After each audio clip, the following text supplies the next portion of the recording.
Miércoles 10 de julio, bienvenidas y bienvenidos. Nueva semana de actividades y nosotros le contamos qué pasa en el ámbito nacional e internacional. Póngase cómodo que nos extendemos hasta las 8 de la mañana con 30 minutos. Esto es Noticias 7. Y hoy le contaremos que a través de emprendimientos, asociatividad y la provisión de servicios para entidades públicas y privadas, el segundo mandatario Jorge Glass trabaja de cerca con las comunidades. Esto como parte del desarrollo productivo que lleva adelante el gobierno nacional. La votación de la ley para la aplicación de la consulta popular sobre paraísos fiscales fue la causa para que la alianza de la derecha Creo Suma se fracturara. Así lo dio a conocer el partido del ex candidato presidencial Guillermo Lasso en un comunicado en las redes sociales. Atención, nuevas promociones turísticas emprendió ProEcuador. 1.000 millones de suscriptores de una plataforma china conocerán los encantos de las Islas Galápagos, único lugar elegido como destino en Latinoamérica. Y en lo más destacado de las noticias internacionales, Leopoldo López cumple arresto domiciliario desde el pasado sábado. Esta decisión del Tribunal Supremo de Justicia fue acatada por el presidente Nicolás Maduro.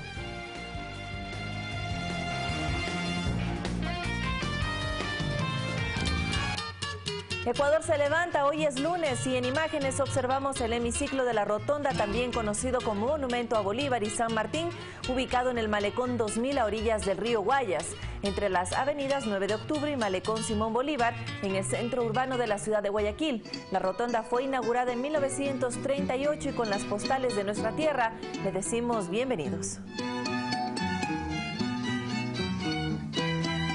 El vicepresidente de la República, Jorge Glass, anunció que recorrerá los sábados distintas comunidades. Este fin de semana, el segundo mandatario conoció de cerca las necesidades de quienes habitan el sector de la isla Trinitaria al sur de Guayaquil. Las muestras de cariño no se hicieron esperar para el vicepresidente de la República, Jorge Glass, quien fue recibido con un desayuno típico por los habitantes de la isla Trinitaria. El espacio fue propicio para destacar el trabajo del gobierno nacional en favor de ellos y dar a conocer algunas necesidades. Nosotros como pueblo afro hemos sentido el apoyo incondicional de parte del vicepresidente, hemos sentido el empoderamiento que quizás antes no teníamos, hemos sido transparentes con él, hemos expuesto, les hemos dado nuestras propuestas y hemos recibido respuesta inmediata de parte de este gobierno. Eso está muy bien, compañera. Lo que le pido al presidente, al vicepresidente, que trate de poner un poquito más de seguridad en este sector. El gobernador del Guayas y asambleístas del Bloque País acompañaron al segundo mandatario. Durante la jornada, las legisladoras reconocieron la importancia de recoger la opinión ciudadana y hacer el acompañamiento para que la obra estatal llegue a cada uno de ellos. ¿Qué cosas no están funcionando bien? ¿Qué cosas hay que mejorar? ¿En qué cosas también consideran los ciudadanos que faltan acciones tanto desde las políticas públicas como desde el legislativo? Todos sabemos que no podemos dejar a nuestra gente, que tenemos que regresar, que tenemos que conversar, que tenemos que cumplir nuestros compromisos y buscar cómo cumplirlos. No siempre es fácil, pero lo buscamos, lo hacemos, lo intentamos hacer. Jorge Glass destacó el deseo de líderes barriales de ser parte del desarrollo productivo del país a través de emprendimientos, asociatividad y la provisión de servicios para entidades públicas y privadas. Para ello ya se trabaja en establecer un compromiso. La acción colectiva, y queremos ser parte de eso, queremos apoyarlos dentro del financiamiento que vamos a lanzar a través de la banca pública y de banca de segundo piso para los pequeños emprendedores. Los recorridos llegarán a distintos puntos del país. En Guayaquil, Guadalupe Ayoví, Ecuador TV. Jorge Glass y Esteban Albornoz rechazaron las presuntas pruebas que presentaron en su contra dentro del denominado caso Caminosca. Ejemplo de ello sería el fallo del Tribunal de Estados Unidos en el proceso que por corrupción se resolvió sobre la empresa. La semana que concluye sirvió para insistir en la no recepción de coimas a cambio de contratos públicos con la empresa Caminosca por parte de los supuestos beneficiarios. Es por ello que el vicepresidente Jorge Glass acudió a la Fiscalía a rendir su versión libre y voluntaria sobre el caso. Y nosotros, como gobierno, primero hemos sido los primeros en denunciar y somos los primeros en comparecer como corresponde a las distintas instancias. Por su parte, Esteban Albornoz, actual asambleísta y exministro de Electricidad, también acusado por sectores de oposición, ofreció varias declaraciones sobre la falta de pruebas en su contra, así como una supuesta mutilación de documentos para insistir en las denuncias. Uso doloso de un documento, el documento completo es este, uso doloso de un documento se induce al error a la justicia. El tema impulsado por varios asambleístas del movimiento Creo no es nuevo, sino la continuación de una acusación realizada en campaña por el entonces presidenciable Guillermo Lasso, quien incluso retó a Jorge Glass a presentar una declaración juramentada sobre el tema. Y la he suscrito delante de los medios de comunicación. Quien nada debe, nada teme.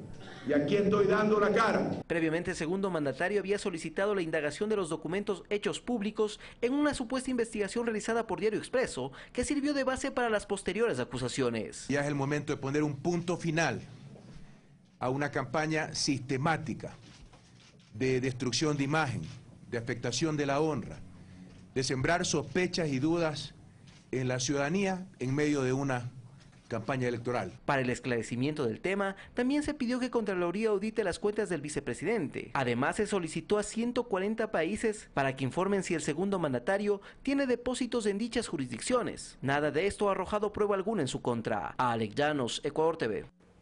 Hoy 10 de julio, el expresidente de la República, Rafael Correa Delgado, viajará junto a su familia a Bélgica.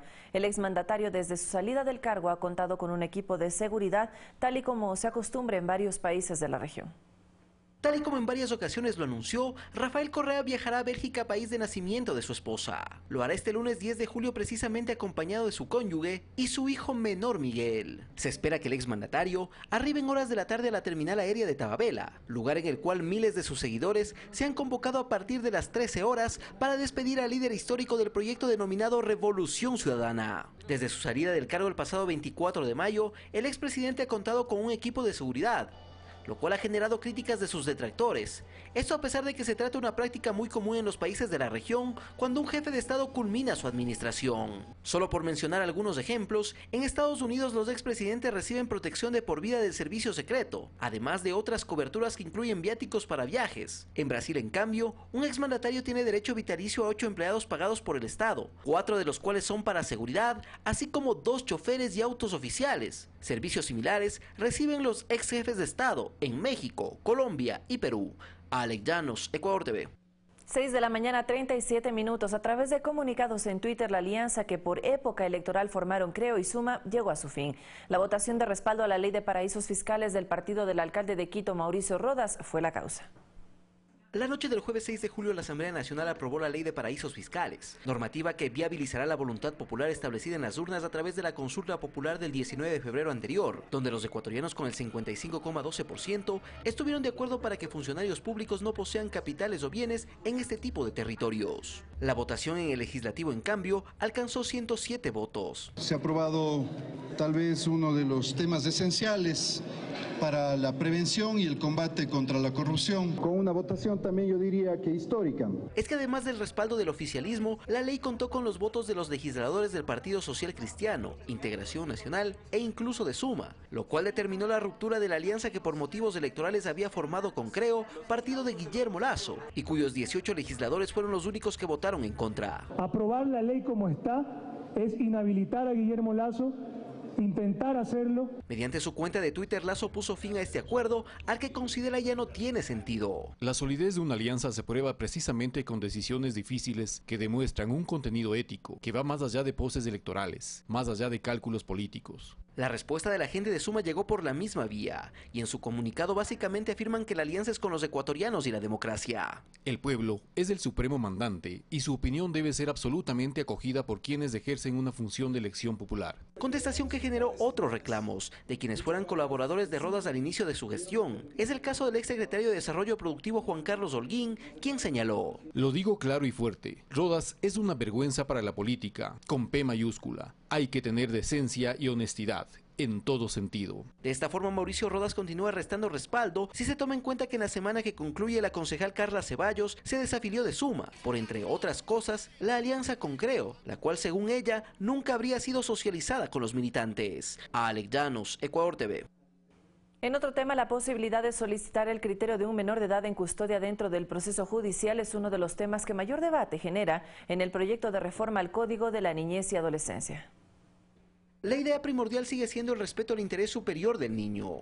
Por eso, a criterio de las autoridades, no se puede hablar del archivo de la reforma, sino un diálogo amplio y de construcción de las modificaciones al Código de la Niñez y Adolescencia. Con esa premisa, la presidenta de la Comisión Legislativa de Justicia, Marcela Guiñaga, considera que hay un tema técnico a tomar en cuenta durante este debate. En el ámbito de que no se le pide la opinión a los menores cuando están en edad de hacerlo.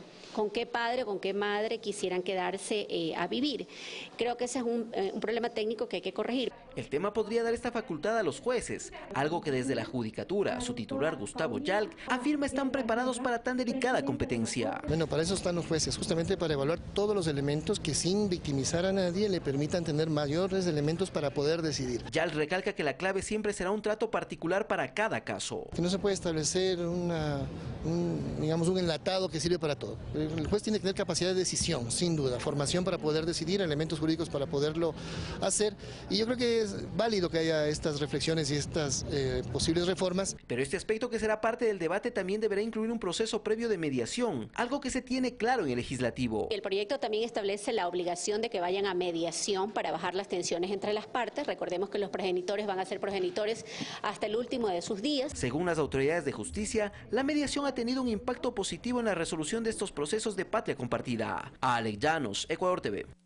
El sueño histórico de los manavitas de contar con agua potable comienza a cristalizarse gracias al acueducto de la represa La Esperanza, construida por la empresa Refinería del Pacífico. En el cantón manavita Montecristi no se puede creer que luego de toda una vida sin agua potable, esta realidad por fin queda en el pasado. Para nosotros llevar el agua a nuestros hogares, a nuestra casa, a nuestra familia, me tocó la oportunidad de llevar en carreta. Otros lo hacían en burrito. La planta, por primera vez, única en historia de Montecristi, tiene un costo alrededor de 2,5 millones y está en un 95% de montaje. Igual expectativa se tiene en Jaramijó, donde ya se tiene avanzada la construcción de la planta de agua, cuya inversión fue realizada con una participación mixta entre el gobierno central con el 80% y el 20% restante por parte del autónomo descentralizado. Que nos va a permitir solucionar un problema de toda la historia de nuestro cantón, esto es tener agua en forma permanente y de buena calidad. Es una noticia muy agradable saber que vamos allá a terminar esta deficiencia de agua que tenemos. Aunque la primera localidad que ya se beneficia de esta obra, desarrollada por la Refinería del Pacífico, es la ciudad de Manta. Con esto vamos a garantizar el suministro de agua potable para la ciudad de Manta del presente y del futuro de 25 años. Solo el desastre natural de abril de 2016 retrasó este anhelo de los cantones manavitas, pero superado este inconveniente, los plazos están definidos. Tengo entendido que el municipio de Montecristi estará listo, o la planta potabilizadora de ese municipio estará lista en este mes, a fines de este mes de julio, y el de Jaramijó estará listo entre octubre y noviembre del presente año. 48.000 metros cúbicos de agua cruda diarios serán entregados desde el acueducto La Esperanza, Refinería del Pacífico, beneficiando a más de 300.000 personas. Alex Llanos, Ecuador TV.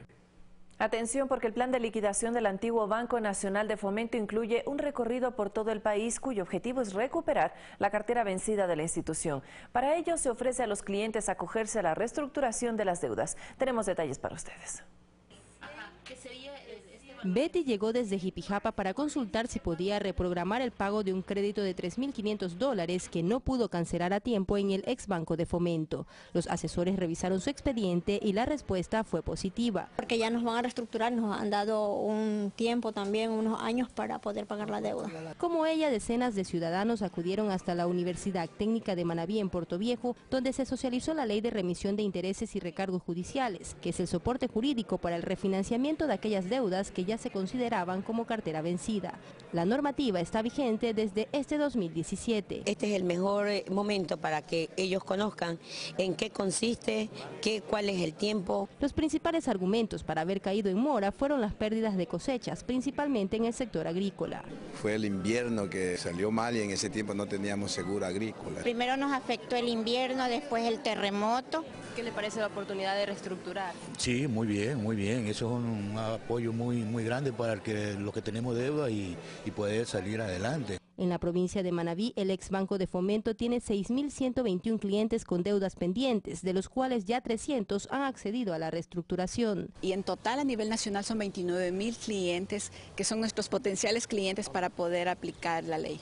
La banca móvil del Banco de Fomento en liquidación realizará recorridos en el país hasta el 15 de octubre, fecha en la que se retomarían los procesos judiciales para quienes no accedan a la reestructuración de sus deudas. La atención a los clientes se la realiza también en las agencias del Ban Ecuador.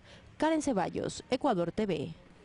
Y le contamos a esta hora que los estudiantes que no aprobaron el año en el periodo regular deberán rendir los exámenes supletorios hasta finales de este mes, mientras que los remediales y de gracia se tomarán en el mes de agosto. En la segunda parte tenemos 4 ejercicios. Los estudiantes que no alcanzaron la nota de 7 en una o varias materias deberán rendir evaluaciones supletorias.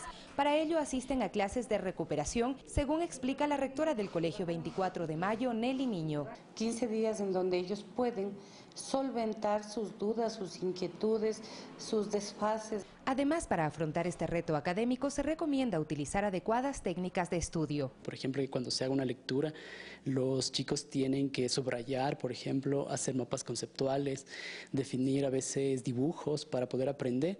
Pero esas son estrategias que cada estudiante lo va desarrollando y por eso es importante el acompañamiento de la familia. Las fechas establecidas para estos exámenes son del 11 al 13 de julio para los estudiantes de tercero de bachillerato y del 24 al 26 para los que cursan hasta el segundo de bachillerato. Si le faltaron décimas con décimas, el chico tiene que quedarse para remedial. Tienen que prepararse porque los exámenes son pruebas de base estructurada que han sido ya preelaborados por la Junta Académica. Quienes no alcancen una nota de 7 pasarán a rendir remediales, para cuya preparación se enviará un cronograma de estudio. La prueba se tomará del 21 al 23 de agosto. Aquí, como en las etapas anteriores, el acompañamiento familiar es fundamental, según el psicólogo educativo Carlos Gonzaga. Es importante que brinde seguridad, que brinde confianza y sobre todo que eleve la autoestima de su hijo, porque el hecho de enfrentarse a un examen supletorio implica necesariamente creer en cada uno de ellos. Si no se aprueba el remedial en una sola materia, todavía existe la posibilidad en los exámenes de gracia, que este año serán el 28 de agosto, antes de que se inicie el nuevo periodo escolar. Si se queda en más de una, pierde el año.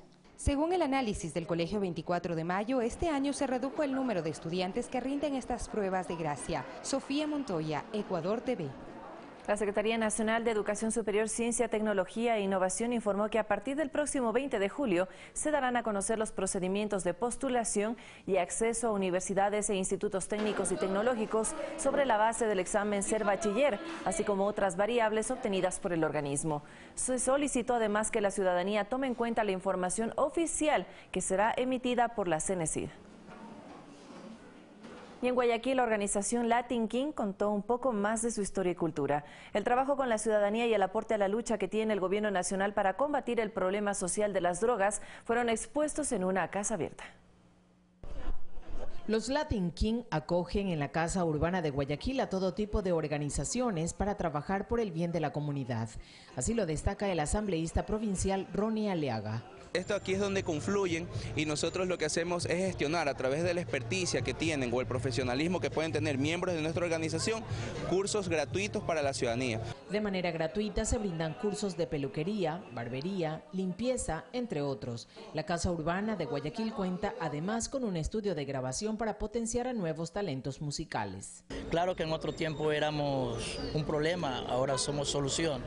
Tratamos de llevar nuestro emblema para que la gente vea lo positivo de nosotros, qué podemos dar. Para que la gente salga, los jóvenes salgan del vicio y mostrar un talento que es un arte, que puedes vivir con él toda tu vida si quieres. Joana Cadena acude a sus clases de maquillaje y dice que de a poco se pierde el estigma que la sociedad tiene de este grupo. A mí me parece que ahora ellos están progresando en sí, porque aquí les han dado la oportunidad de que ellos puedan demostrar todo lo que pueden hacer. O sea, aquí ellos veo que tienen negocios de comida, de jugos y todo eso, y o sea, me parece muy bien que no estén en la calle porque todo el mundo le temía antes. Los Latin Kings se suman a la lucha que persigue el gobierno nacional contra las drogas, llegando a la conciencia de jóvenes para el correcto aprovechamiento del tiempo libre. Hemos sido formados como preventólogos del consumo de drogas, es decir que nosotros tenemos un conocimiento cómo acercarnos a hablar con un joven, con un adulto que está inmerso en el mundo de las drogas, para poder encaminarlo a que reciba una atención como es debida. En Guayaquil, Guadalupe Ayoví, Ecuador TV.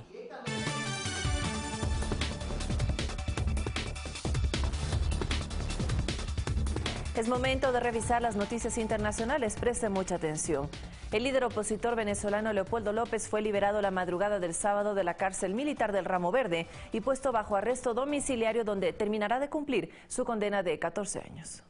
El Tribunal Supremo de Justicia, a través de su página web, dio a conocer que se otorgó a Leopoldo López el arresto domiciliario por problemas de salud y precisó además que se trata de una medida humanitaria ajustada a derecho, decisión que fue halagada por el presidente Nicolás Maduro. Yo, como jefe de Estado, acato su decisión y digo más, apoyo la decisión del Tribunal Supremo de Justicia.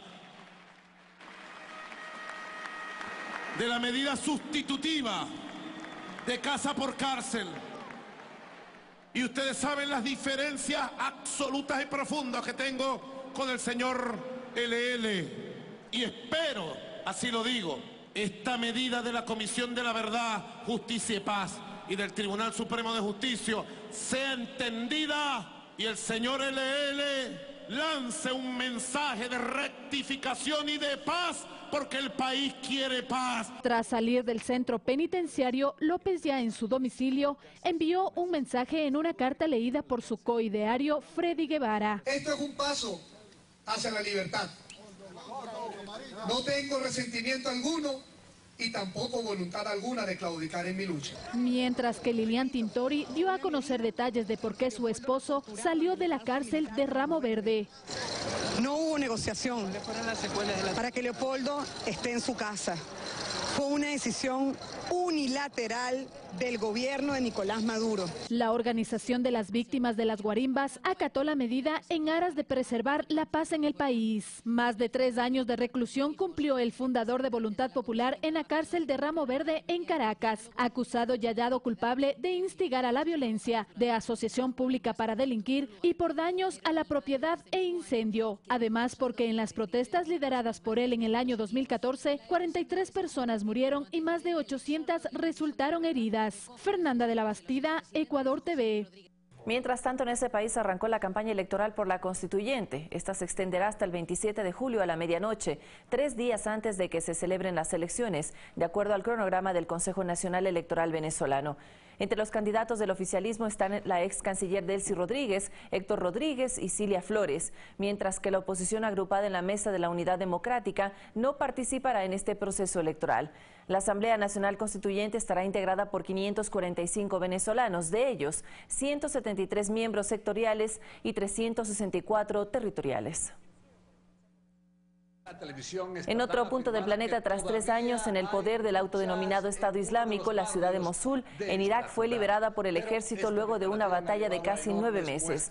Esta ofensiva, liderada por Estados Unidos y apoyada por los intensos bombardeos aéreos, redujo gran parte de la ciudad a escombros. El primer ministro Haidar al-Abadi felicitó a los combatientes y al pueblo iraquí por la gran victoria lograda. De acuerdo con datos de la Organización de Naciones Unidas, la liberación de Mosul ha provocado 80.000 muertos y heridos en el desplazamiento de casi 900.000 personas. El gobierno de Bolivia entregó a los carabineros detenidos en la frontera con Chile. Además, entró en vigor el alto al fuego en Siria pactado por Trump y Putin. Más en nuestro siguiente resumen internacional. Los carabineros chilenos detenidos hace 2 días por ingresar de manera ilegal a Bolivia fueron entregados a las autoridades de su país en el punto fronterizo Tambo Quemado. El presidente Evo Morales indicó que la devolución de los uniformados fue rápida para evitar una mayor preocupación de sus familias y se dio luego de las reuniones realizadas para evaluar su situación jurídica. Continúa la violencia en México. Este sábado la policía halló 3 cuerpos que colgaban de un puente en el municipio de Zapopan, en Guadalajara, Jalisco. Estos estaban envueltos en bolsas negras de plástico, atadas con cinta y con mensajes firmados por un cártel. En total, las autoridades de Guadalajara encontraron 9 cuerpos en la zona metropolitana. Un incendio forestal ha consumido miles de hectáreas en la provincia de Columbia Británica, en Canadá. Más de 3.000 residentes fueron evacuados de sus hogares debido a que las llamas están próximas a llegar a sus hogares. Las autoridades declararon el estado de emergencia después de que 56 nuevos incendios forestales se activaran en las últimas horas. Este domingo entró en vigor el cese de hostilidades en 3 provincias del suroeste de Siria, un acuerdo pactado por los presidentes de Estados Unidos Donald Trump y el de Rusia Vladimir Putin en su primer encuentro cara a cara en Hamburgo, Alemania. El Observatorio Sirio de Derechos Humanos aseguró que no se produjo ninguna violación en ninguna provincia donde están presentes los rebeldes armados. Fernanda de la Bastida, Ecuador TV. A las 6 de la mañana con 55 minutos revisamos los titulares en nuestra prensa electrónica. Tenemos los medios públicos, como siempre, a su servicio. Ingresamos a la Agencia Pública de Noticias Andes. El diálogo nacional se intensifica. Lenín Moreno asegura que la revolución ciudadana continúa. Alianza País invita a despedida del líder de la Revolución Ciudadana. Recordemos que hoy, 10 de julio, parte hacia Bélgica el expresidente Rafael Correa. La economía ecuatoriana está en expansión, afirma gerente del Banco Central. La ampliación usted la tiene en este portal de noticias. El Banco Central del Ecuador mantendrá el control del sistema de dinero electrónico que está vigente desde hace algunos años en nuestro territorio nacional. Y una más para compartir con ustedes. Ecuador embandera la lucha contra los paraísos fiscales, normativa que ya está vigente en territorio ecuatoriano. Nos vamos hasta Diario El Telégrafo, decano de la prensa nacional. La apuesta del diálogo pretende ampliar la base política de la Revolución Ciudadana, afirma Paola Pavón, una de las fuertes de este movimiento en este país. Vamos a abrir otra pestaña para que ustedes vean. Con análisis de requisitos, el CAL abre la etapa de juicio político. País despide hoy a Correa, quien se radicará en Bélgica, así lo anunció el expresidente a través de su cuenta de Twitter. Y uno más, tenemos la oposición de Lazo a ley de paraísos fiscales, rompe alianza con Suma.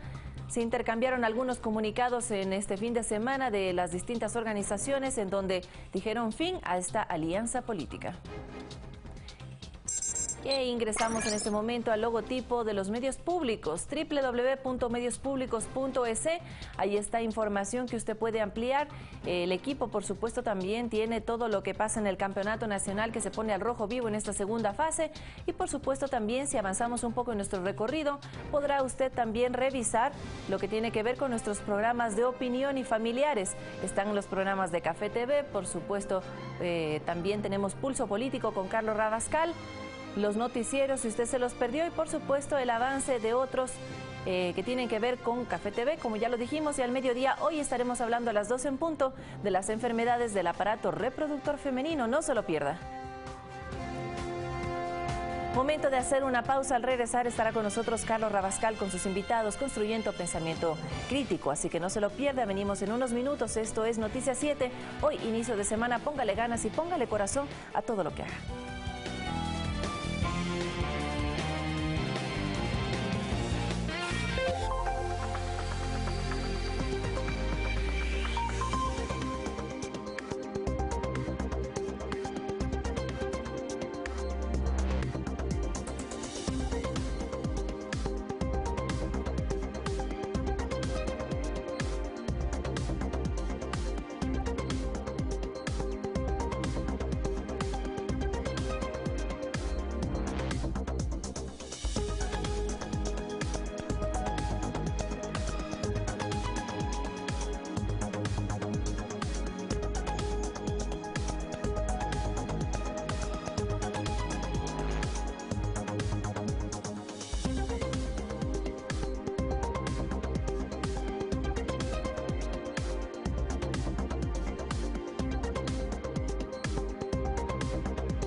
Amo mi trabajo y recorrer Pichincha para mí es descubrir nuevas fuentes de inspiración. Es sentir el esfuerzo plasmado en grandes obras que para algunos significa un sueño cumplido. Obras que mantienen vigente la emoción del reencuentro y la satisfacción de llegar seguro, que nos hacen ver el futuro desde otra perspectiva. Que rescatan el valor de esa unidad que nos llena de orgullo. Recorrer Pichincha es sentir la tranquilidad del hogar. Es descubrir cosas que nos motivan a seguir construyendo una mejor provincia. Con Gobierno de Pichincha, eficiencia y solidaridad. Pichincha informa.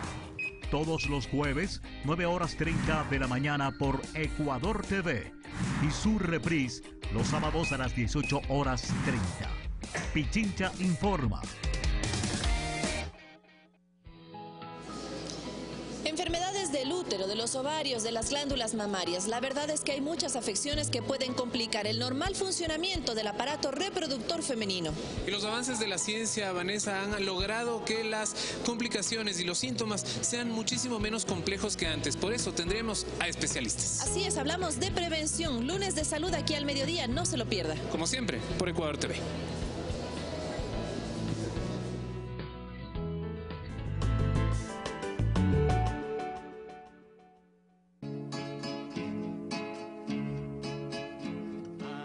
Ismael Takuri. ¿Y qué pasó? ¿Viajas o qué? Sé exactamente dónde encontrar a tu abuela. Mamita Mariana.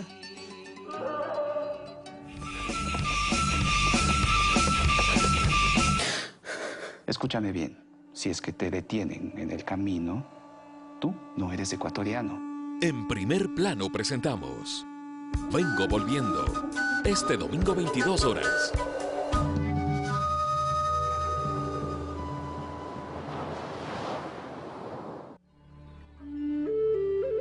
Sin lugar a dudas, las producciones más vistas y galardonadas del mundo.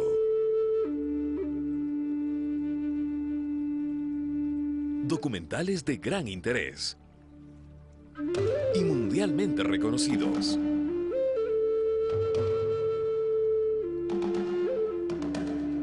Y en la pantalla de Ecuador TV.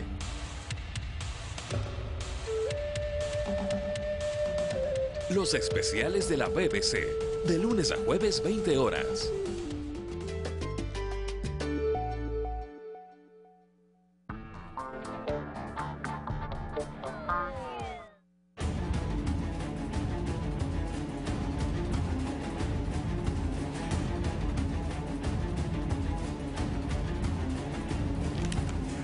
Bienvenidos amigos televidentes en este inicio de semana laboral, 10 de julio, el día de hoy tendremos a Verónica Espinosa, ministra de Salud, para hablar sobre el diálogo nacional sobre el derecho al acceso de medicamentos y cerraremos con David Chávez, analista político, para hablar sobre los diálogos tanto externos como internos al interior de la Alianza País y la coyuntura política en general. Esto es Pensamiento Crítico. Soy Carlos Rabascal y usted está sintonizando Ecuador TV, su medio público. Le damos la bienvenida a Verónica Espinosa, ministra de Salud.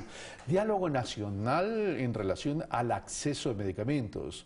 Eso tiene que ver con derechos humanos y por tanto sonaría lógico y de sentido común, pero sin embargo los medicamentos a veces son complicados de acceder, ya sea por su precio o ya sea porque la salud pública tiene recursos limitados para poder acceder también a un stock de medicamentos que pueda satisfacer la demanda de los ecuatorianos. Señora ministra, bienvenida.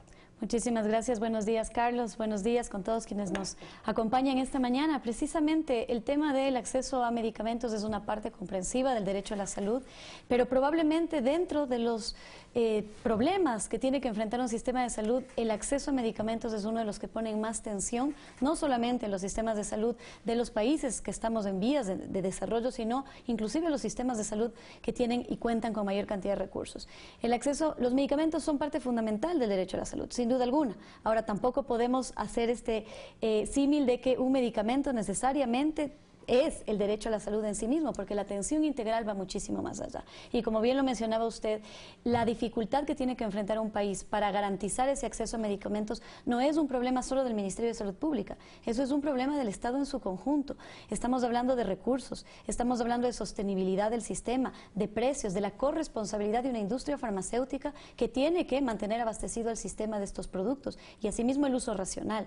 No es un bien que debe ser consumido sin muchísimo cuidado, sin muchísima atención al impacto negativo que también puede tener. La Organización Mundial de Salud viene hablando sobre este tema entre los países miembros o con los países miembros sobre este asunto, pero ya desde hace mucho tiempo. ¿Qué pasa o cuáles son las líneas sensibles que existen para efecto de garantizar este derecho a la salud pública, que es un derecho humano? Precisamente la Organización Mundial de la Salud, preocupada por esta temática, ha venido generando una serie de herramientas para que los distintos países podamos enfrentar la dificultad del acceso a los medicamentos, especialmente los de alto costo. Desde hace varias décadas la OMS genera lo que se llama la lista de medicamentos esenciales, que trata de orientar en cuáles son esos productos que un sistema de salud debe tener y que no pueden faltar. Porque hay que recordar que en el mercado existen miles de medicamentos, pero no todos ellos necesariamente responden al perfil epidemiológico del país o necesariamente son la mejor opción en términos de eficacia, en términos de seguridad. Finalmente, hace un par de años, la Organización Mundial de la Salud, a través de su oficina regional, la Organización Panamericana de la Salud, que corresponde a nuestra región de las Américas, emitió una resolución. Todos los países, todos los ministros de salud de la región, emitimos una resolución sobre medicamentos de alto costo, cuál era el reto y el desafío que teníamos que hacer, digamos, dar los pasos para poder acceder. Y una de las primeras preocupaciones que se dieron ahí era el tema del uso racional. No porque empiecen a aparecer nuevas tecnologías, los países inmediatamente deben empezar a cubrirlas, deben empezar a financiarlas. Recordemos en la historia de la medicina lo que ha pasado con muchos medicamentos que ingresaron en el mercado, que aparecían como la panacea para todos los males, pero que al poco tiempo se vio que los riesgos para la salud fueron mayores que los beneficios. Entonces, todos estos temas tienen que ser analizados con mucha particularidad y por eso invitamos nosotros a un gran diálogo. Porque, insisto, esto no es un tema solo del Ministerio de Salud, aquí tenemos que escuchar y participar como sociedad en su conjunto para poder definir qué vamos a hacer como Ecuador para enfrentarnos a esta problemática. Ahora, usted ha mencionado los medicamentos de alto costo, pero ¿cuál es la sistematización para determinar si esos medicamentos de alto costo son necesarios y el país o los países lo demandan?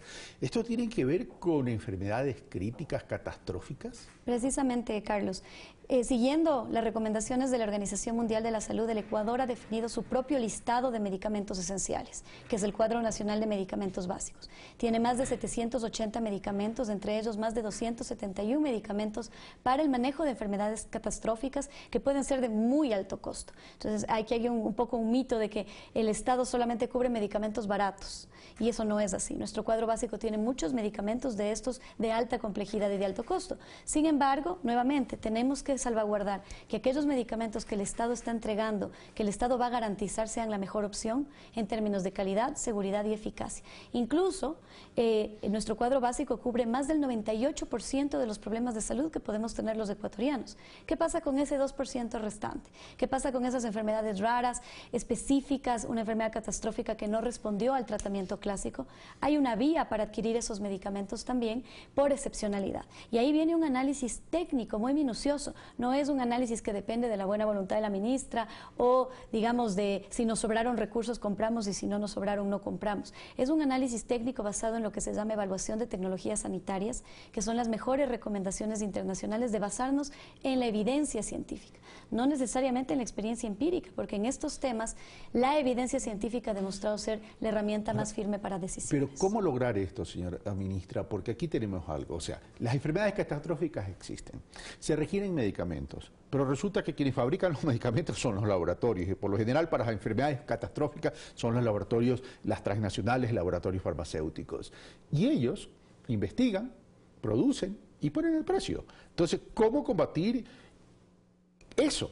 Porque no hay una producción, por ejemplo, Latinoamérica y el Caribe, en términos de integración, no es que tienen unos grandes laboratorios como para decir, vamos a producir para hacer la competencia a estos grandes laboratorios, por tanto competimos, disminuimos precios y garantizamos el acceso. Exactamente, Carlos, por eso nosotros creemos firmemente en un diálogo nacional. Esto es un tema de corresponsabilidad, sí del Estado, sí del Ministerio de Salud, pero también de una industria farmacéutica que está siendo parte de este sistema de salud y que tiene una responsabilidad ética con el acceso a medicamentos.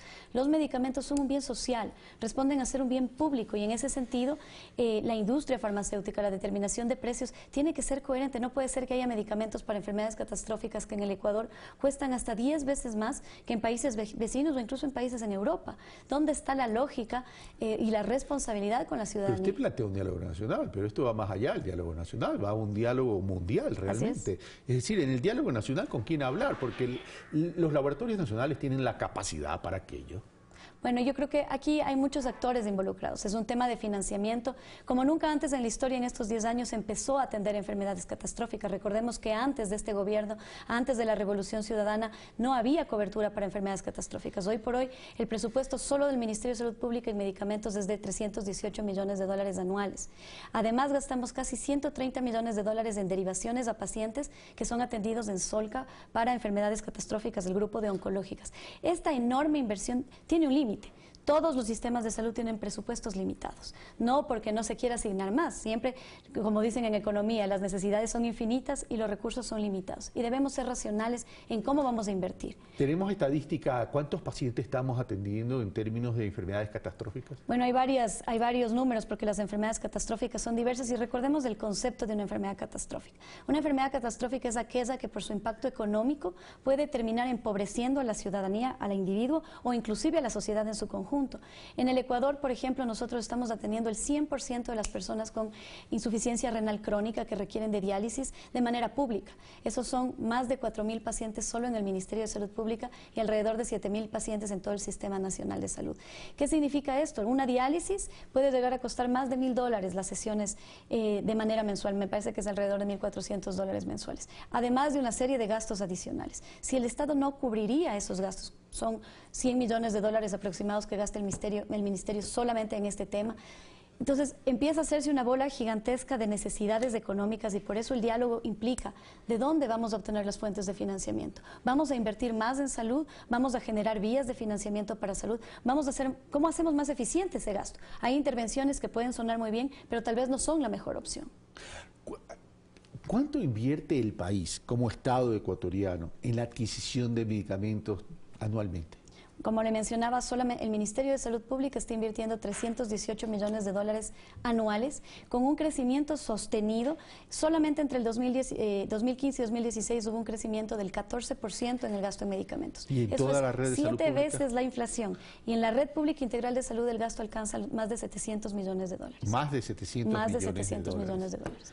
Esto es un gasto gigantesco para cualquier sistema de salud y por eso mismo debemos ser responsables, eficientes, buscar las mejores medidas para que ese gasto sea el suficiente que nos permita atender las necesidades, pero tampoco se vuelva un despilfarro en muchas veces nuevas tecnologías que no han probado su eficacia y su seguridad. Ahora, el derecho al acceso a medicamentos no tan solo tiene que ver con que exista el medicamento o con los precios del medicamento, sino que tiene que ver con la calidad. Usted ha hablado de eficiencia y eficacia de los medicamentos.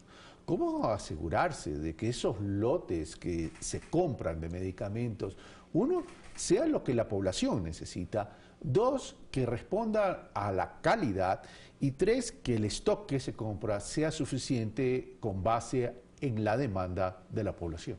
La temática de medicamentos es amplia y es muy apasionante, pero partiendo de la calidad, el tema de la calidad, insisto, parte desde el productor. Siempre cuando hablamos de calidad deberíamos regresar a ver también a la ética y el compromiso que tiene un productor cuando introduce un medicamento en el mercado. Actualmente existen ciertas normativas internacionales que el Ecuador acoge para garantizar esa calidad. Son las buenas prácticas de manufactura, son los altos estándares para el registro sanitario que el Ecuador los tiene implementados. Pero obviamente también tenemos que controlar en terreno que aquellos medicamentos que se están produciendo cumplan con estas características de el adecuado envasado, las buenas prácticas farmacéuticas. ¿Quién verifica todo eso? Nosotros tenemos una agencia que también se fortaleció muchísimo durante estos 10 años, que es la Agencia de Regulación y Control de Medicamentos, la ARCSA, que actualmente, para tratar de elevar su estándar y mejorar sus capacidades para cumplir con este rol, está pasando por un proceso de acreditación con la Organización Panamericana de la Salud. En nuestra región hay solamente 5 agencias que tienen este reconocimiento internacional como agencia de referencia. Y nuestra agencia hoy se ha comprometido a obtener también ese logro. ¿Por qué? Porque el control de la calidad de los medicamentos y los alimentos es un eje fundamental para garantizar el derecho a la salud.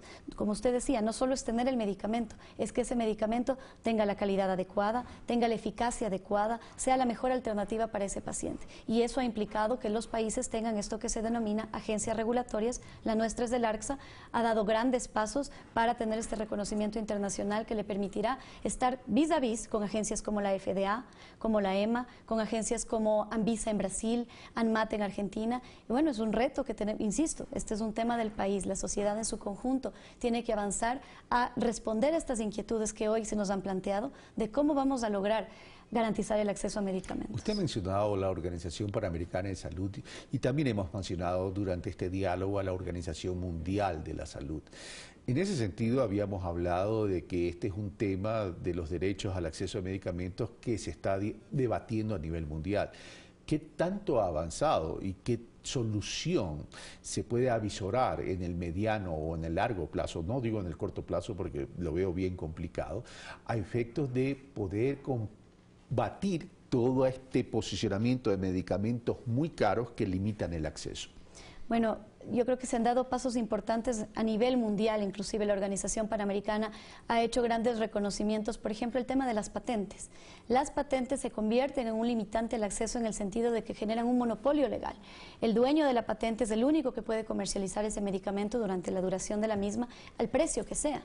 Entonces, se han dado recomendaciones, por ejemplo, en el uso de licencias obligatorias, en el uso de licencias voluntarias, que permitan que países como el nuestro puedan beneficiarse de los medicamentos sin que esto implique un empobrecimiento del sistema de salud. Recordemos que los sistemas van a tener, como decíamos antes, recursos limitados. Si yo tengo un mismo dólar, voy a tener solo $1 y tengo que decidir con ese dólar qué voy a hacer. Voy a comprar vacunas que tienen una eficiencia completamente comprobada, que van a salvar millones de vidas, o en qué utilizo ese mismo dólar, porque si yo decido utilizar en otra cosa, probablemente no voy a tener $1 adicional para las vacunas. Entonces, este tema de cómo utilizo los recursos que tengo de la mejor manera, sabiendo que no voy a tener todos los recursos para dar absolutamente todas las alternativas, implica las recomendaciones de la Organización Mundial de la Eficiencia, del costo-beneficio, de determinar cómo un gasto no se vuelve catastrófico para el sistema y termina quebrándolo. Hay toda una inquietud que dice, ¿quién quebró los sistemas de salud? Pero los sistemas de salud pueden quebrar.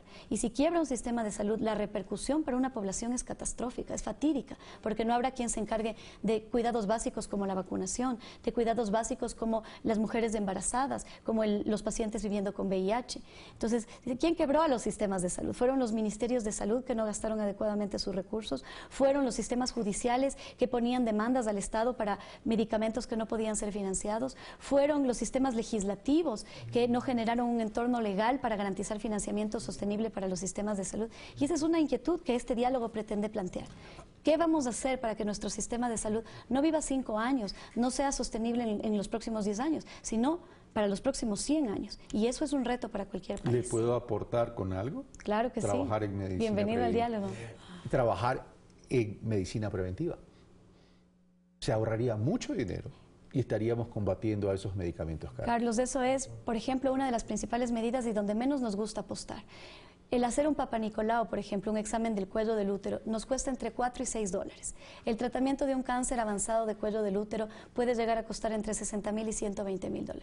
Esa es la diferencia, sin contar con el costo social, el costo humano que implica que una persona desarrolle un cáncer avanzado frente a una medida tan sencilla como hablar sobre eso. ¿Por qué no nos gusta establecer una política de Estado sobre la prevención que pueda ahorrar miles de millones de dólares? Bueno, yo ahí tengo mis criterios, ¿no? Hay también una fuerte influencia de beneficios, ¿no? De quienes tienen intereses en que se consuman medicamentos más caros, intereses económicos que llegan a ponerse por encima de los intereses sociales, que han hecho que volquemos la atención de la salud hacia aquello costoso, hacia aquello que genera, porque es costoso para el sistema, pero es rentable para muchos, ¿no?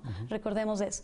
Y nos ha hecho olvidar que hay medidas mucho más económicas, mucho más eficientes, que están a la mano, que están al alcance. Y bueno, nuevamente esta invitación al diálogo, porque este tipo de decisiones, este tipo de conversaciones nos llevarán como país, por ejemplo, a decidir que no queremos seguir gastando en medicamentos costosos, queremos evitar que la gente se enferme. Verónica Espinosa, Ministra de Salud, muchas gracias por estar con nosotros. Muchas gracias, Carlos. Nosotros hacemos una pequeña pausa y regresamos ya con David Chávez, analista político, para hablar sobre la coyuntura política en el Ecuador. Venimos.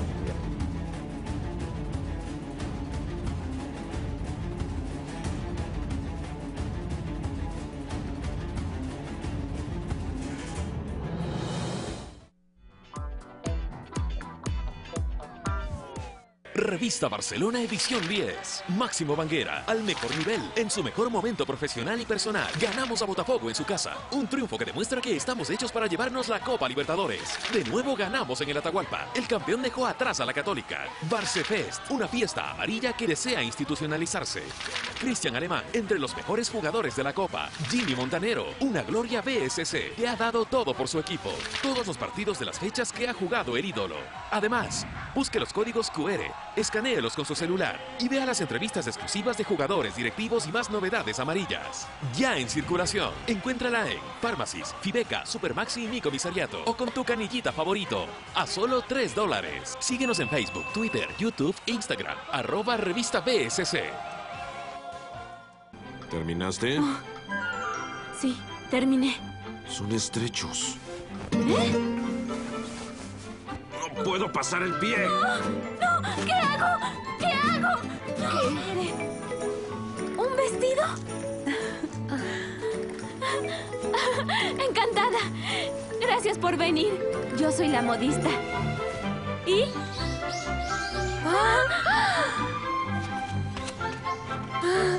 No lo puedo creer.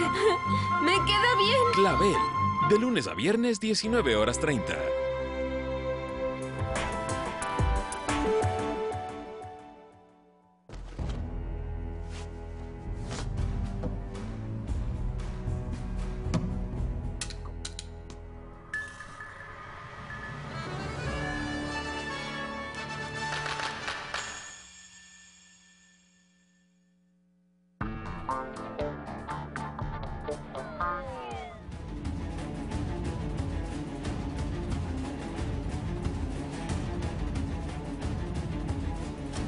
Bueno, ya estamos con la presencia de David Chávez, analista político, con quien vamos a conversar sobre la coyuntura política ecuatoriana.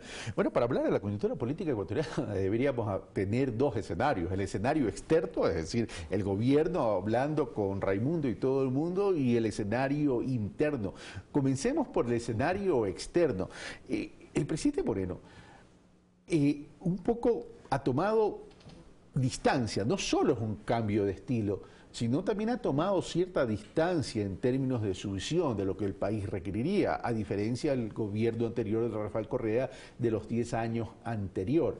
Es decir, habla con la derecha y habla con los sectores empresariales, y está bien que pueda hablar. El tema es hacia dónde está llevando el gobierno, cuál es la visión del gobierno en términos de desarrollo. ¿Ya se establece una visión, un norte? Carlos, buen día. Un saludo a los amigos que nos ven. Pues sí, digamos que, a ver, lo primero que habría que señalar es que esto del cambio de estilo parece no ser solo un cambio de estilo. Yo creo que cada vez hay signos más claros de que no estamos hablando solo de eso.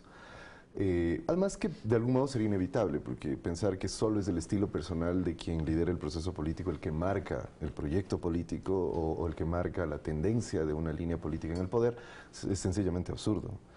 Entonces cada vez más me parece que es evidente que no solo es eso, podría haber un cambio de proyecto, digamos. Ahora, el problema es que las líneas sobre cuál sería ese cambio todavía no son suficientemente claras. El diálogo ha estado marcado por mucha ambigüedad, poca definición. Últimamente veo varios funcionarios de gobierno que cada vez hablan más de líneas rojas, ¿no?, de ese diálogo, pero esas líneas rojas no son claras. O sea, uno a veces las oye casi como una opinión personal de un ministro, un funcionario público, y no el marco general. Que no es una posición de gobierno. Que no es una posición de gobierno. O sea, la posición de gobierno, porque además hay debilidades enormes, creo yo, en cuanto a la comunicación sobre el diálogo. Me parece que eso no está definido todavía.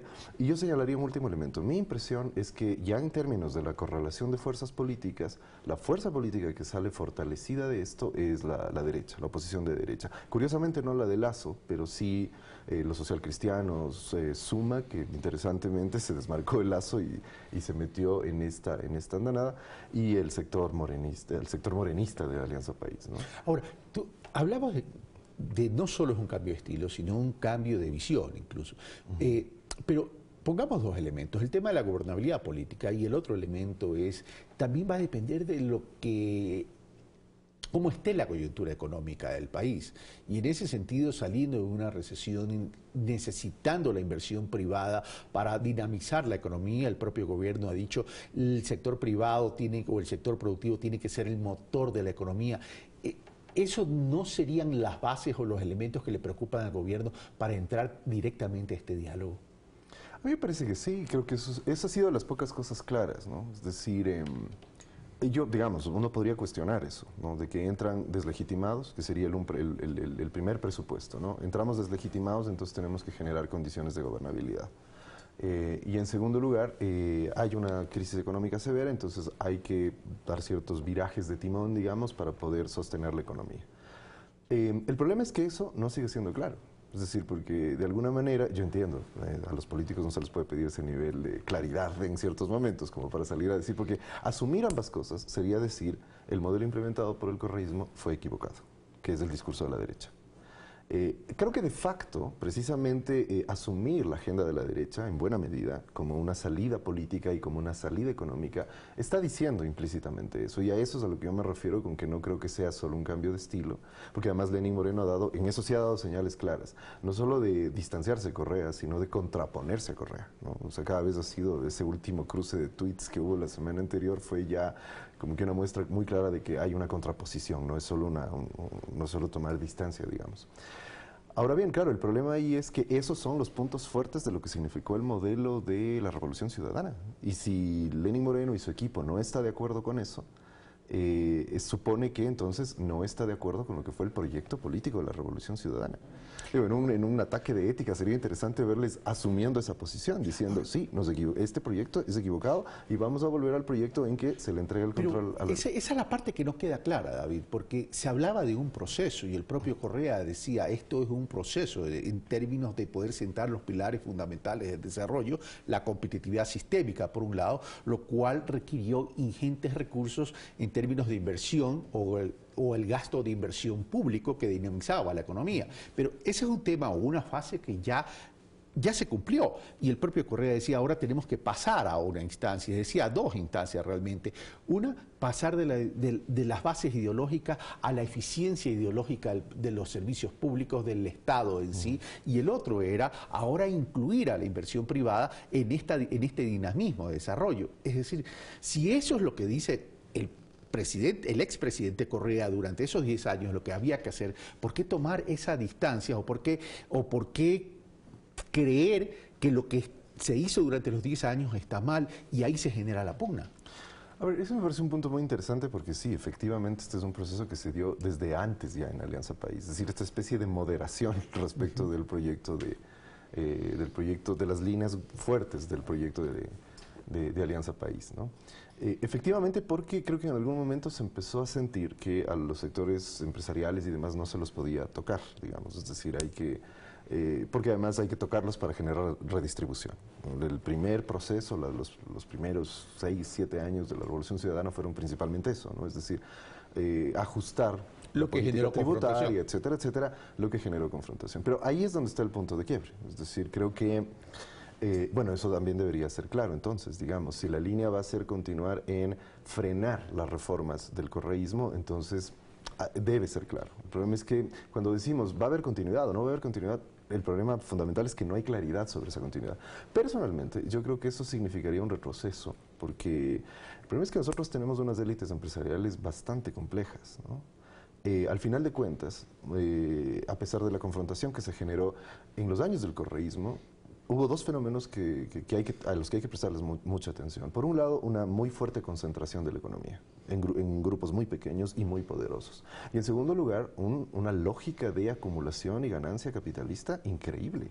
O sea, las cifras de cuánto ganaron esos grupos en los años del correísmo son muy importantes.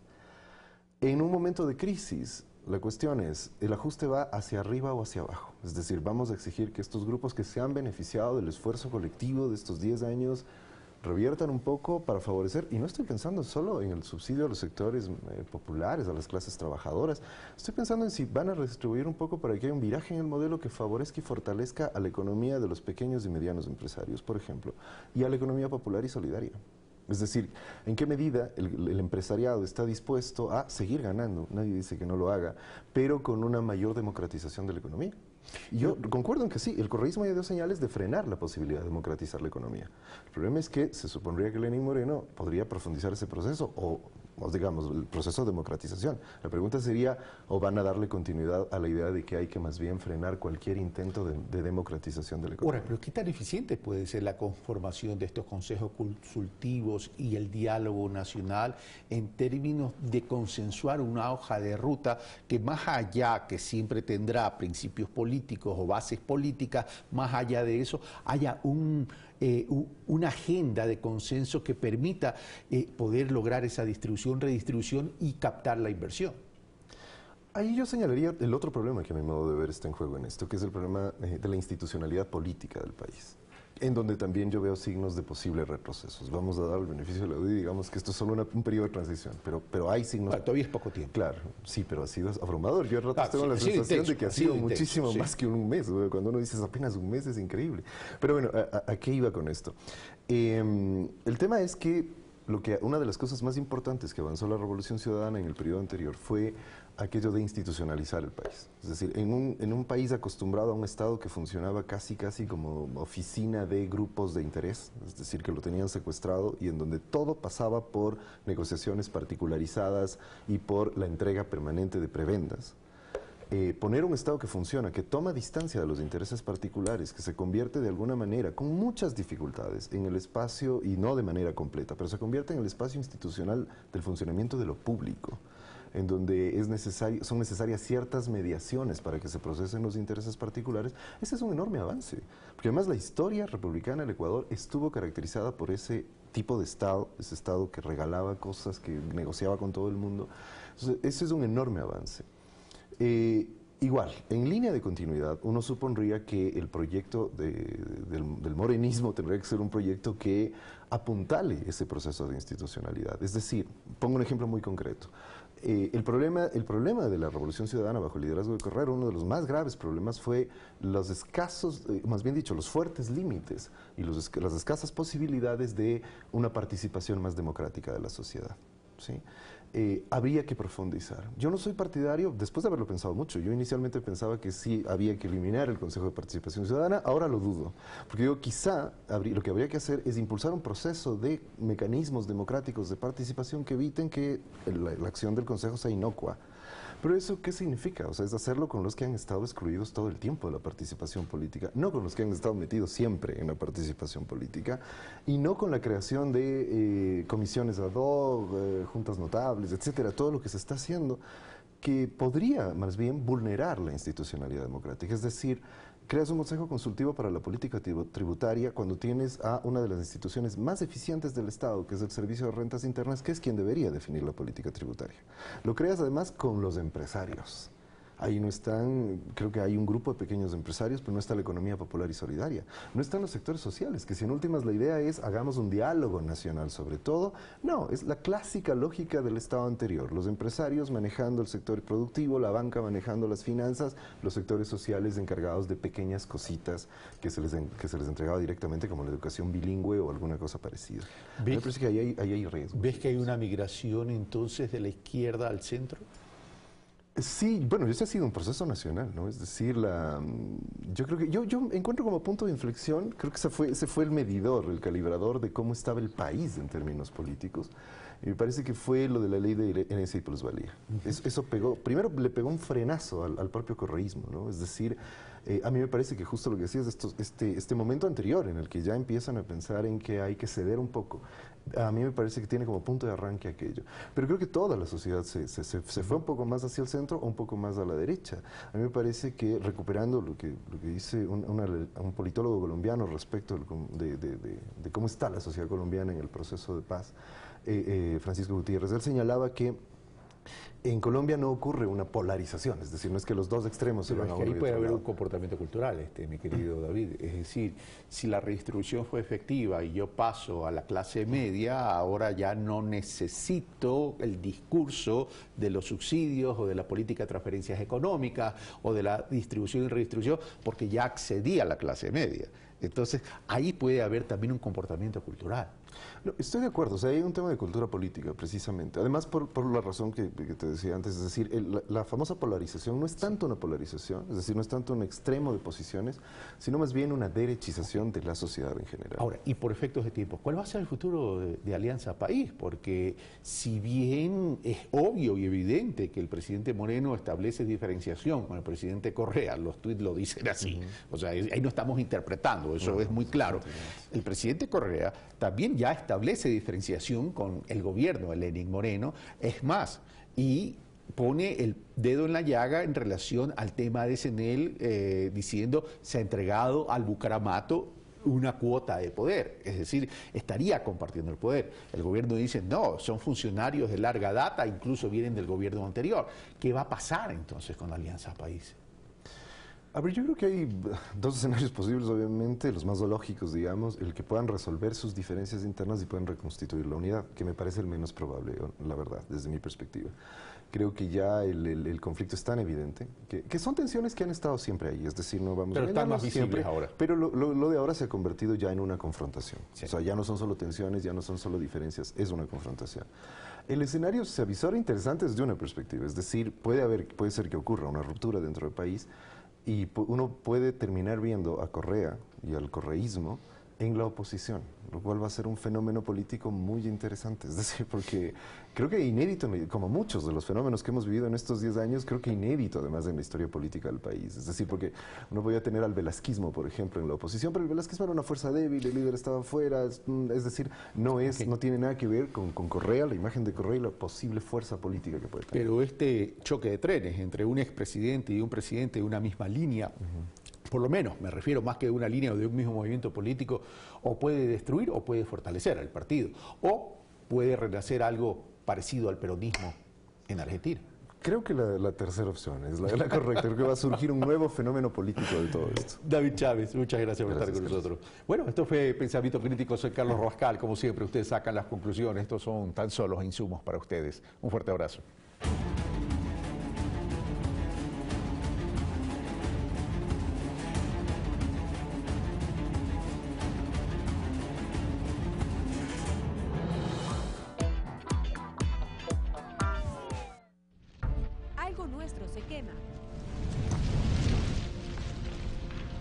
El Código Penal en el artículo 246 establece que las personas que provoquen o instiguen directa o indirectamente incendios en bosques nativos, páramos o plantados serán sancionados con pena privativa de su libertad de 1 a 3 años. Se exceptúan las quemas agrícolas o domésticas ocasionadas por los agricultores o comunidades dentro de su territorio, pero si estas causan incendios forestales serán sancionadas como delito culposo y también tendrán una sanción privativa de su libertad de 3 a 6 meses. Pero si como consecuencia de este delito fallece una o más personas, se sancionará con pena privativa de su libertad de 13 a 16 años. Algo nuestro se quema. Infórmate y prepárate. La Secretaría de Gestión de Riesgos trabaja por un Ecuador sin fuego.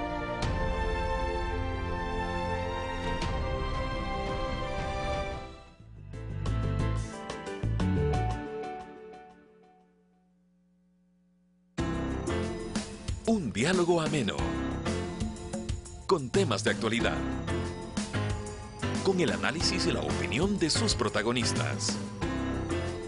En una entrevista dinámica, todos los miércoles. Palabra suelta, desde las 22 horas.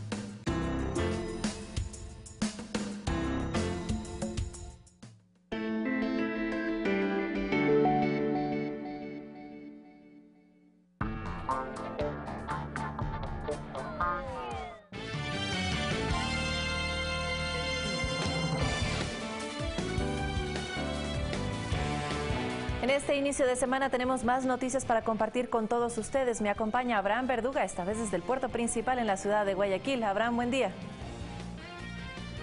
¿Qué tal, Vane? Es un gusto saludarte. Son las 7 de la mañana, 38 minutos. Vamos de inmediato con la información. El vicepresidente de la República, Jorge Glass, anunció que recorrerá los sábados distintas comunidades. Este fin de semana, el segundo mandatario conoció de cerca las necesidades de quienes habitan en el sector de la isla Trinitaria, al sur de Guayaquil. Las muestras de cariño no se hicieron esperar para el vicepresidente de la República, Jorge Glass, quien fue recibido con un desayuno típico por los habitantes de la isla Trinitaria. El espacio fue propicio para destacar el trabajo del gobierno nacional en favor de ellos y dar a conocer algunas necesidades. Nosotros como pueblo afro hemos sentido el apoyo incondicional de parte del vicepresidente, hemos sentido el empoderamiento que quizás antes no teníamos, hemos sido transparente con él, hemos expuesto, les hemos dado nuestras propuestas y hemos recibido respuesta inmediata de parte de este gobierno. Eso está muy bien, compañera. Lo que le pido al presidente, al vicepresidente, que trate de poner un poquito más de seguridad en este sector. El gobernador del Guayas y asambleístas del Bloque País acompañaron al segundo mandatario. Durante la jornada, las legisladoras reconocieron la importancia de recoger la opinión ciudadana y hacer el acompañamiento para que la obra estatal llegue a cada uno de ellos. ¿Qué cosas no están funcionando bien? ¿Qué cosas hay que mejorar? ¿En qué cosas también consideran los ciudadanos que faltan acciones tanto desde las políticas públicas como desde el legislativo? Todos sabemos que no podemos dejar a nuestra gente, que tenemos que regresar, que tenemos que conversar, que tenemos que cumplir nuestros compromisos y buscar cómo cumplirlos. No siempre es fácil, pero lo buscamos, lo hacemos, lo intentamos hacer. Jorge Glass destacó el deseo de líderes barriales de ser parte del desarrollo productivo del país a través de emprendimientos, asociatividad y la provisión de servicios para entidades públicas y privadas.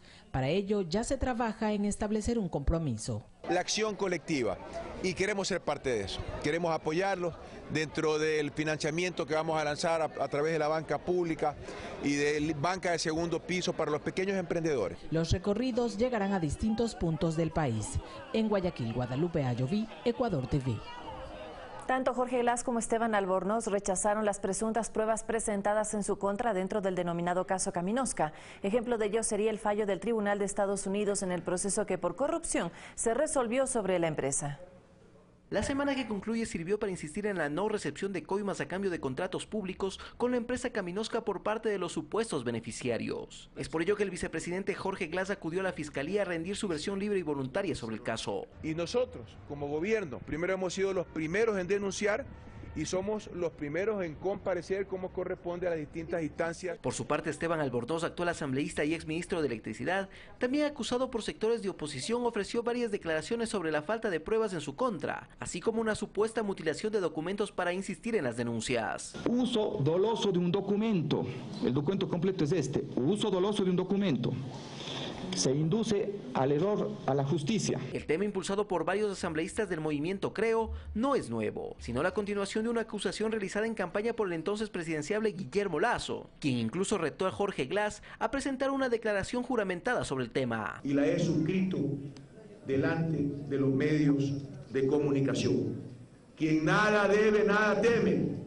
¿Y a quién estoy dando la cara? Previamente, el segundo mandatario había solicitado la indagación de los documentos hechos públicos en una supuesta investigación realizada por Diario Expreso, que sirvió de base para las posteriores acusaciones. Ya es el momento de poner un punto final a una campaña sistemática de destrucción de imagen, de afectación de la honra, de sembrar sospechas y dudas en la ciudadanía en medio de una campaña electoral. Para el esclarecimiento del tema, también se pidió que Contraloría audite las cuentas del vicepresidente. Además, se solicitó a 140 países para que informen si el segundo mandatario tiene depósitos en dichas jurisdicciones. Nada de esto ha arrojado prueba alguna en su contra. Alex Llanos, Ecuador TV. 7 de la mañana, 42 minutos. Hoy, 10 de julio, el expresidente de la República, Rafael Correa Delgado, viajará junto a su familia a Bélgica. El exmandatario, desde su salida del cargo, ha contado con un equipo de seguridad tal y como se acostumbra en varios países de la región.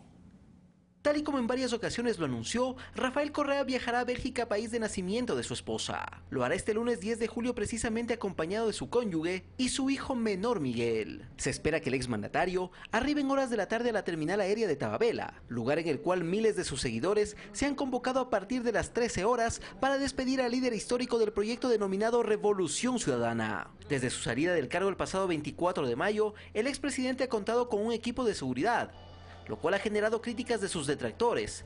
Esto a pesar de que se trata de una práctica muy común en los países de la región cuando un jefe de Estado culmina su administración. Solo por mencionar algunos ejemplos, en Estados Unidos los expresidentes reciben protección de por vida del servicio secreto, además de otras coberturas que incluyen viáticos para viajes. En Brasil, en cambio, un exmandatario tiene derecho vitalicio a 8 empleados pagados por el Estado, 4 de los cuales son para seguridad, así como 2 choferes y autos oficiales. Servicios similares reciben los ex jefes de Estado en México, Colombia y Perú.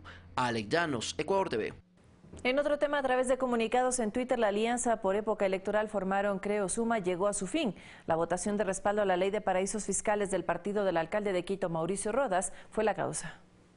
La noche del jueves 6 de julio la Asamblea Nacional aprobó la Ley de Paraísos Fiscales, normativa que viabilizará la voluntad popular establecida en las urnas a través de la consulta popular del 19 de febrero anterior, donde los ecuatorianos con el 55,12% estuvieron de acuerdo para que funcionarios públicos no posean capitales o bienes en este tipo de territorios. La votación en el legislativo, en cambio, alcanzó 107 votos. Se ha aprobado tal vez uno de los temas esenciales para la prevención y el combate contra la corrupción. Con una votación también yo diría que histórica. Es que además del respaldo del oficialismo, la ley contó con los votos de los legisladores del Partido Social Cristiano, Integración Nacional e incluso de Suma, lo cual determinó la ruptura de la alianza que por motivos electorales había formado con Creo, partido de Guillermo Lasso, y cuyos 18 legisladores fueron los únicos que votaron en contra. Aprobar la ley como está es inhabilitar a Guillermo Lasso, intentar hacerlo. Mediante su cuenta de Twitter, Lasso puso fin a este acuerdo, al que considera ya no tiene sentido. La solidez de una alianza se prueba precisamente con decisiones difíciles que demuestran un contenido ético que va más allá de poses electorales, más allá de cálculos políticos. La respuesta de la gente de Suma llegó por la misma vía, y en su comunicado básicamente afirman que la alianza es con los ecuatorianos y la democracia. El pueblo es el supremo mandante y su opinión debe ser absolutamente acogida por quienes ejercen una función de elección popular.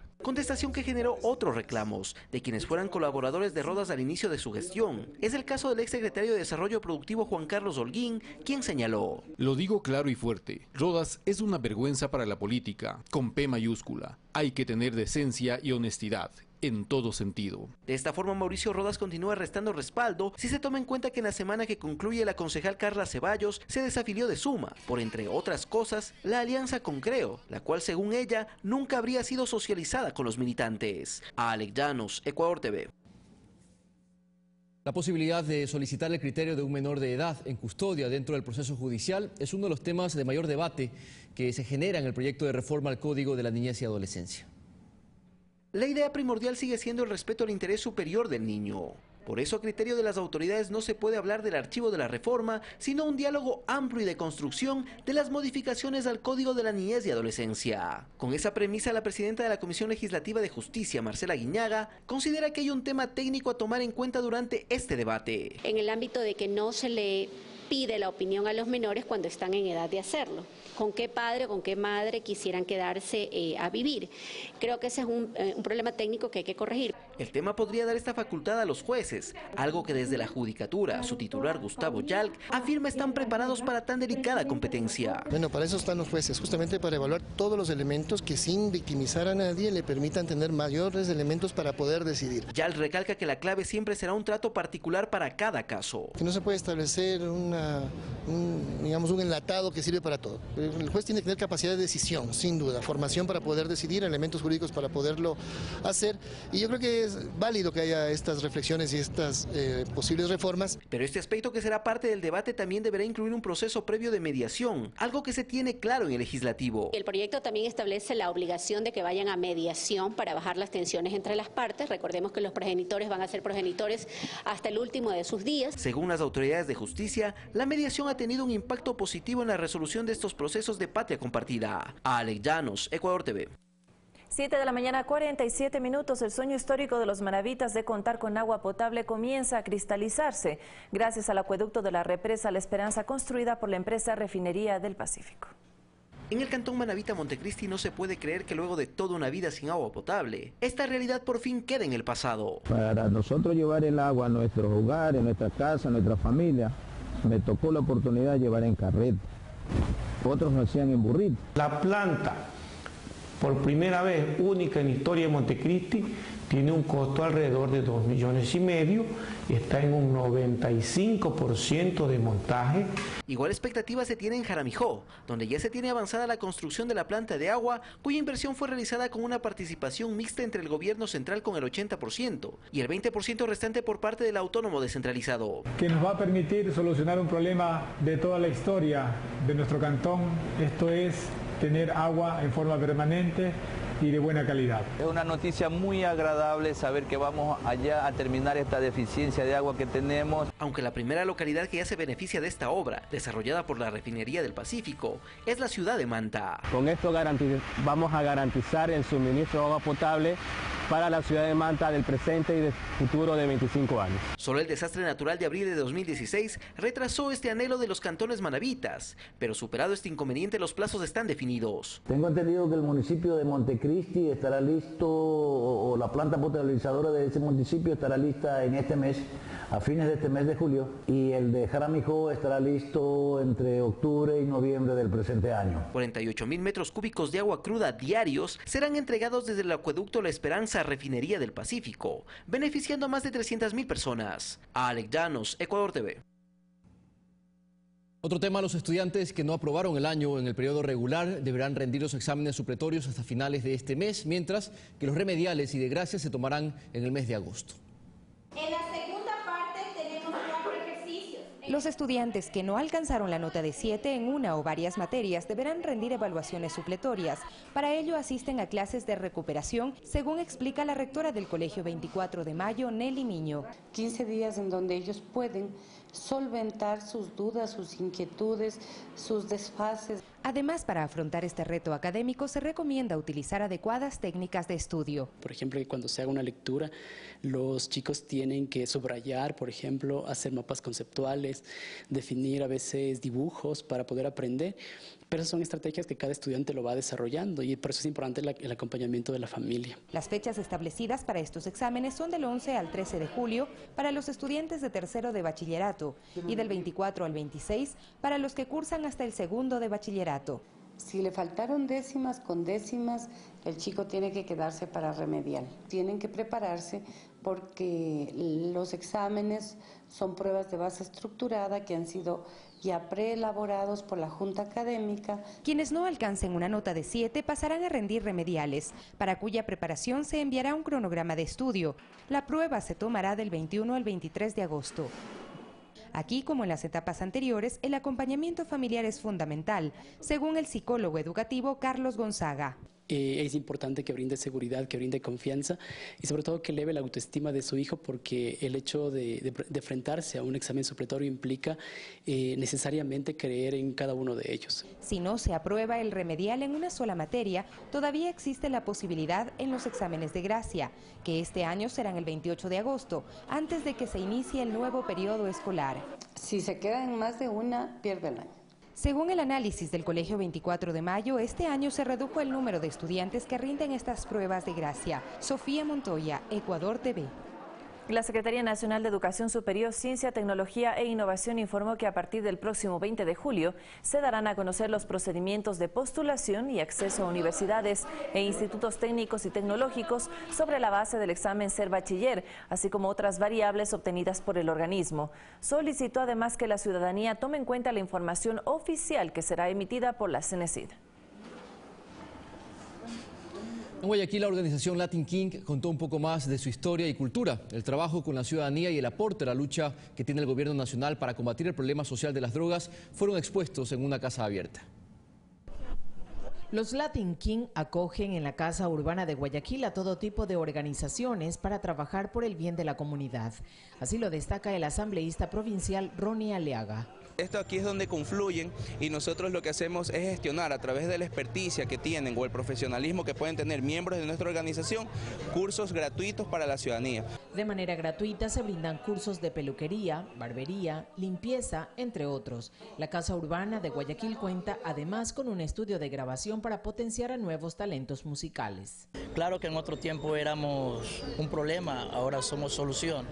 Tratamos de llevar nuestro emblema para que la gente vea lo positivo de nosotros, qué podemos dar. Para que la gente salga, los jóvenes salgan del vicio y mostrar un talento que es un arte, que puedes vivir con él toda tu vida si quieres. Joana Cadena acude a sus clases de maquillaje y dice que de a poco se pierde el estigma que la sociedad tiene de este grupo. A mí me parece que ahora ellos están progresando en sí, porque aquí les han dado la oportunidad de que ellos puedan demostrar todo lo que pueden hacer. O sea, aquí ellos veo que tienen negocios de comida, de jugos y todo eso, y o sea, me parece muy bien que no estén en la calle porque todo el mundo le temía antes. Los Latin Kings se suman a la lucha que persigue el gobierno nacional contra las drogas, llegando a la conciencia de jóvenes para el correcto aprovechamiento del tiempo libre.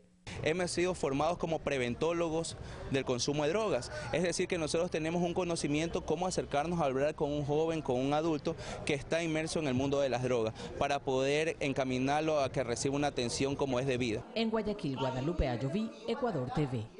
Como parte de la agenda que cumple la Gobernación del Guayas para celebrar los 482 años de la Fundación de Guayaquil, este fin de semana se realizó el Tarimazo Popular, espacio que permitió a la comunidad de la parroquia Pascuales, al norte de Guayaquil, disfrutar de sana distracción en familia con la presentación gratuita de artistas.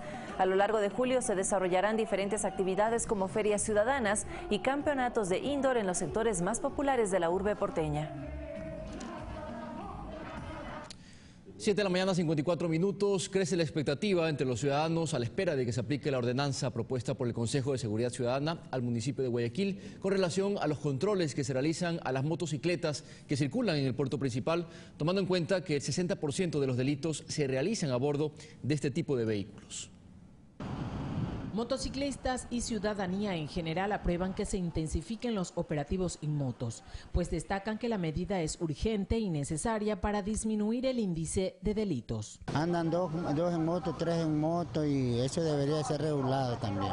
Está bien lo que están haciendo. ¿Por qué? Que haya control porque hay mucha delincuencia. Más del 60% de delitos, asaltos a personas, a locales comerciales, secuestros, asesinatos, etc., se producen en moto. Algunos puntos de la propuesta de ordenanza planteada desde el Consejo de Seguridad Ciudadana al municipio de Guayaquil en días pasados destacan: sanción de $375 para la moto que circule sin placas y la detención del vehículo por 7 días.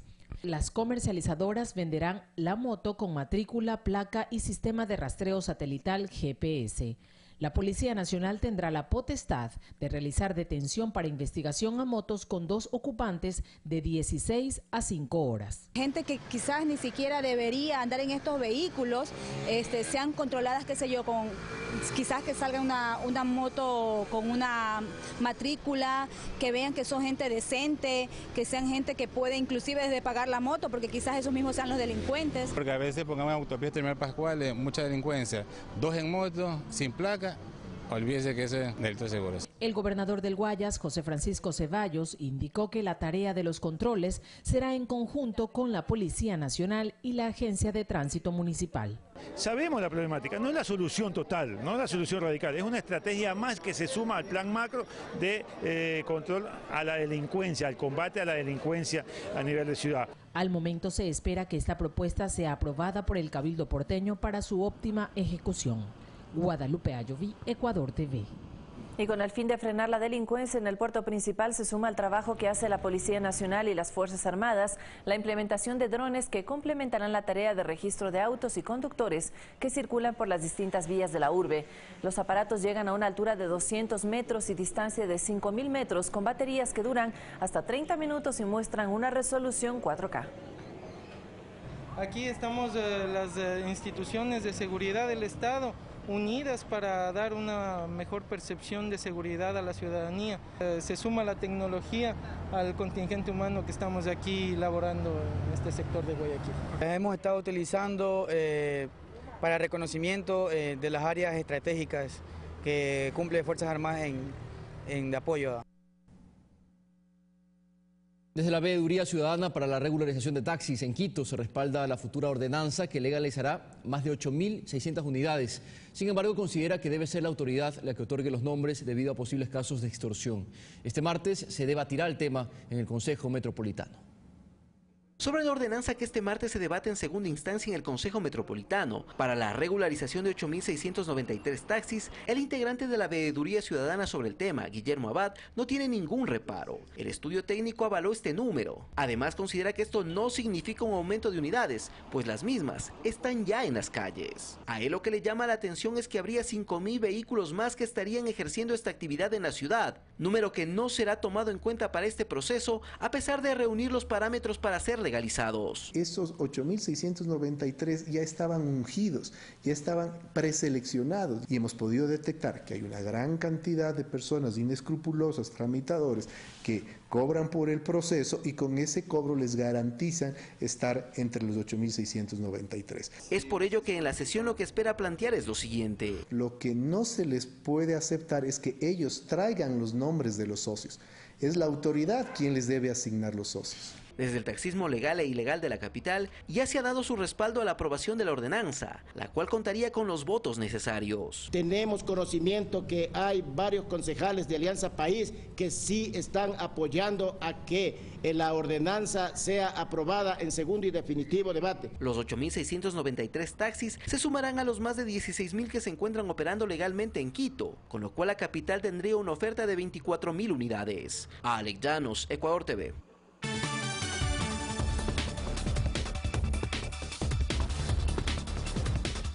Noticias del mundo. En Londres, 80 efectivos y más de 10 camiones cisterna lograron controlar un incendio que arrasó con el mercado de Camden.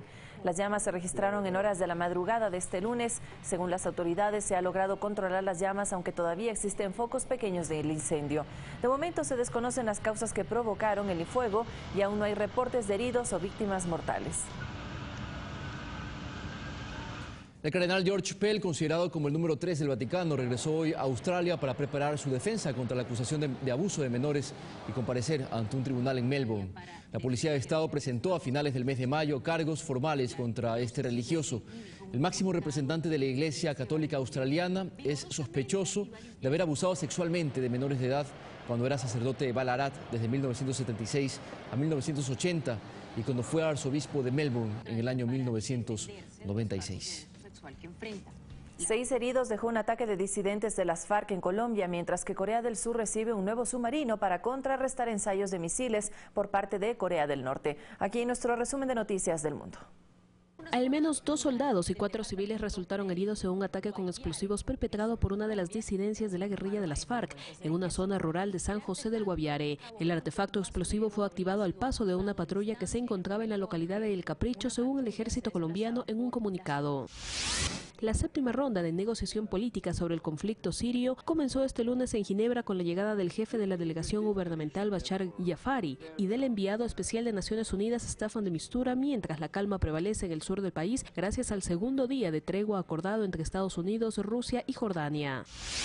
La Marina surcoreana celebró con una ceremonia la entrega del sumergible de 1.800 toneladas a diésel y capaz de manejar más de 300 objetivos submarinos al mismo tiempo. Esta adquisición tuvo el respaldo de los Estados Unidos. En Perú, 9 personas murieron y unas 30 resultaron heridas, entre ellas 2 extranjeros, tras perder pista a un bus de pasajeros que bajaba de un cerro en el distrito de Rímac, considerado un lugar turístico ya que se trata de una cima para observar a la capital Lima. Según testigos, el accidente fue causado por un vehículo que cerró al bus y lo obligó a hacer una maniobra evasiva que terminó desbarrancándose. Una ola de calor y 17 incendios forestales en California durante este fin de semana obligó a la evacuación de 4.000 personas. 5.400 viviendas están amenazadas por las llamas. Las autoridades declararon estado de emergencia ya que la temperatura llegó hasta los 50 grados centígrados, una cifra récord en la localidad de Palm Springs. Fanny Lara, Ecuador TV.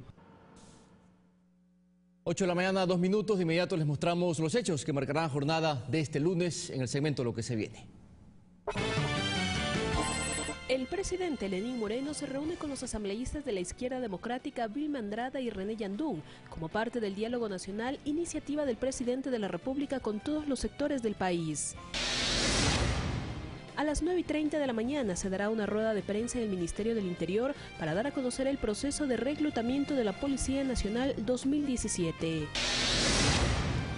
La Cruz Roja Ecuatoriana invita a Hemotour 2017, donde se conocerá el único centro de procesamiento de sangre del país totalmente automatizado. 8 de la mañana, 3 minutos, 1 hora menos en territorio insular. Vane, aquí despedimos este servicio informativo. Así es, Abraham, pero le damos la bienvenida a nuestra compañera Mirta Carrillo, que se encuentra en Los Ceibos para hablar sobre los nuevos servicios de salud en el puerto principal. Ya se viene la comunidad, excelente jornada, excelente semana para todos y para todas.